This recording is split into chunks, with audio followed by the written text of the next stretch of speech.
Ассаламу алейкум, урматтуу кыргыз элим, урматтуу Садыр Нуркожоевич, Камчыбек Кыдыршаевич, жана ошондой эле Адахан Мадумаров Кимсанбаевичтин соттук иштерин карап жаткан адилеттүү, көз карандысыз соттор. Менин аты жөнүм Мырзаев Мирлан, Чаткал районунун тургуну болом. Кыргыз Республикасынын баш мыйзамынын 32-нчи беренесинде жазылып турат. Ар бир адам өз ой пикирин эркин билдирүүгө жана басма сөз эркиндигине укуктуу.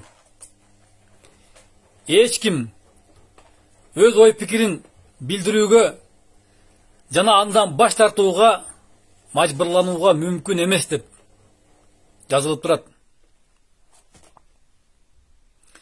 Бул баш мыйзамды, бул беренелерди президенттен баштап ар бир карапайым кыргыз элине чейин жалпы референдумда, жалпы элдик добуш берүүдө келип кол коюп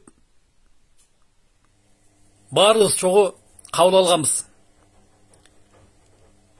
Башкача айтканда, ар бир кыргыз жараны президент болобу, башка болобу, ушул эреже менен, ушул эреженин алдында бирдей жашайлы деп келишим түзгөнбүз.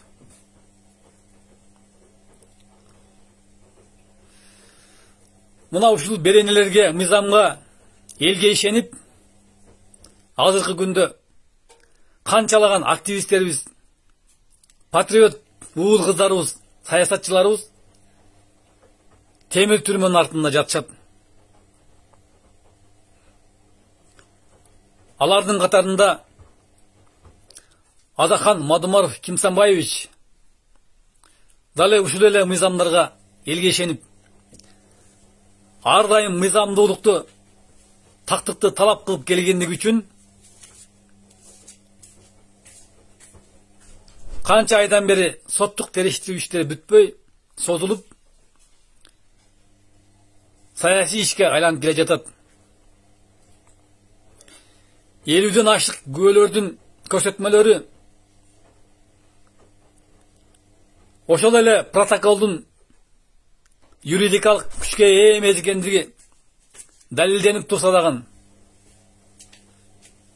мунун баары эл билип турса дагы, соттук процесстери бүтпөй, ар кандай шылтоолор менен узартылып келе жатат.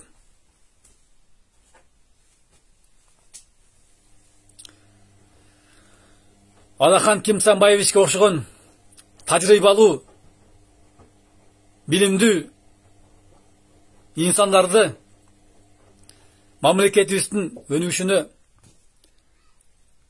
пайдаланып калуунун ордуна тескерисинче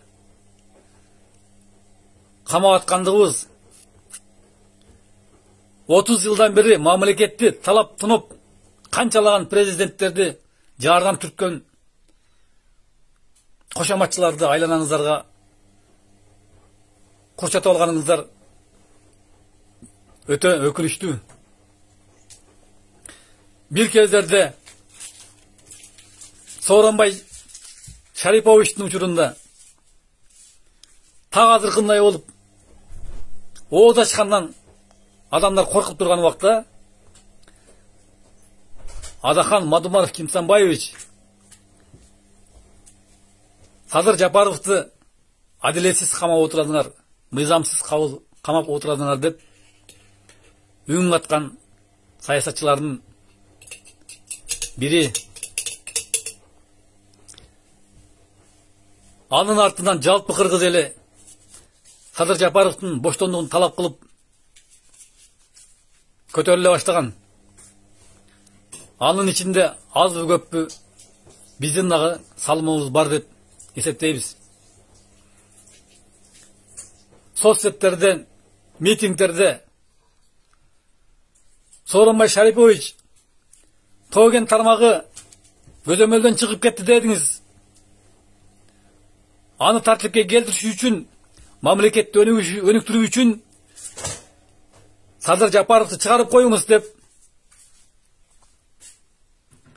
үйүн катып анча мынча куугунтук жеп жүргөн жайыбыз бар.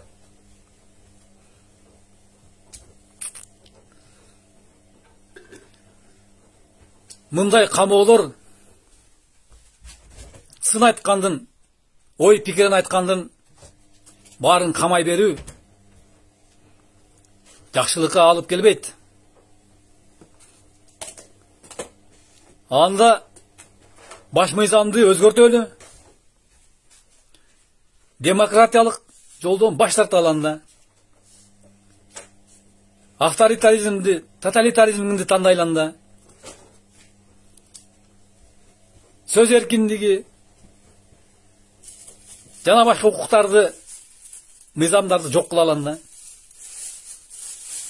унчукпай анда кул мүнөз болуп, унчукпай жашайланда.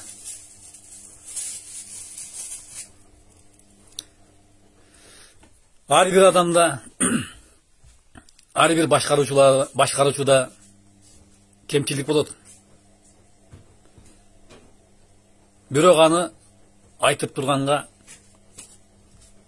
адамдар керек. Сын пикирди ким айтат? Мекеним, элим деп күйгөн адам айтат. Жүрөгү таза, билими бар, акылы тунук адамдар айтат. Ою жаман, кошоматчылар, коррупционерлер айта албайт.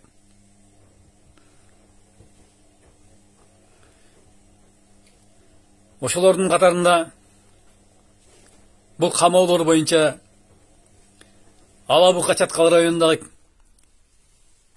Тоо кен тармагынын тартипке келбей жаткандыгы, Кыргыз, Кытай, Өзбекстан темир жолунун коркунучтуулугу жөнүндө көптөгөн кайрылуулар жасап үн катып келем.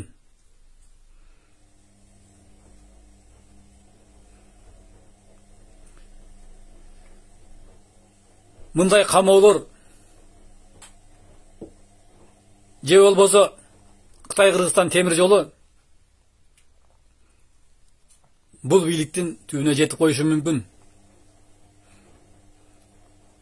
Анткени бул темир жол Кытайдын Орто Азияны, Кыргызстанды акырын согуштуз тымызын кирип келүү планы деп түшүнсөк болот. Проекти деп түшүнсөк болот. Бул жолду салабыз деп чоң державалардын курмандыгы болуп калуу коркунучу бар. Же болбосо 50-60 жылдан кийин, 100 жылдан кийин Кыргызстанды Кытай каптап калуу коркунучу бар. Ошондуктан урматтуу Садыр Нуркожоевич, бул сын пикирлерди туура кабыл алып, туура чечимдерди кабыл алышыңызды суранабыз, талап кылабыз.